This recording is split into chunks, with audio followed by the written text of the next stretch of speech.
হংকংয়ের নির্মীয়মান বহুতল আবাসনে ভয়াবহ আগুন যেন চোখের সামনে মৃত্যু মিছিল।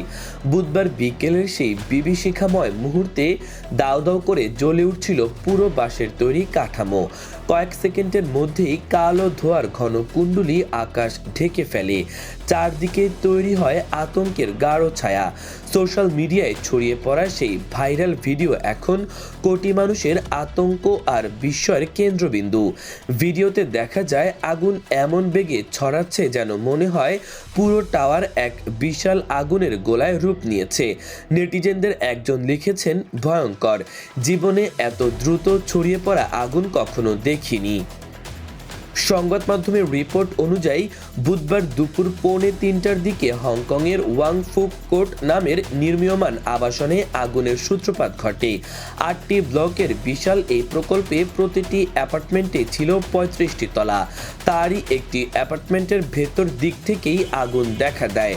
কাঠামোতে ব্যবহৃত বাঁশের কারণে আগুন মুহূর্তে লাফিয়ে লাফিয়ে ছড়িয়ে পড়ে বিভিন্ন তলায়। শুধু একটি টাওয়ারই নয়, আগুন দ্রুত আরও কয়েকটি টাওয়ারেও ছড়িয়ে পড়তে শুরু করে। খবর পেয়ে ঘটনাস্থলে পৌঁছায় দমকল বাহিনী। আগুন নিয়ন্ত্রণে আনতে লড়াই শুরু করেন দমকল কর্মীরা, কিন্তু ততক্ষণে পরিস্থিতি ভয়াবহ রূপ নিয়েছে। স্থানীয় প্রশাসন জানিয়েছে, এই মর্মান্তিক ঘটনায় একজন দমকল কর্মী সহ মোট 4 জনের মৃত্যু হয়েছে। আহত হয়েছেন আরও অনেকে। এখন পুরো ঘটনাটির ভিডিও এজেড আনতিল নামে একটি এক্স হ্যান্ডেলে ভাইরাল হয়ে পড়েছে। লাইক, কমেন্ট আর শেয়ার সব মিলিয়ে ভিডিওটি ঘিরে নেট দুনিয়ায় সৃষ্টি হয়েছে তীব্র আলোচনা।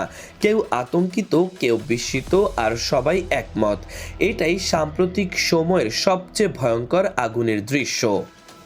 দর্শক, ধন্যবাদ এতক্ষণ সাথে থাকার জন্য।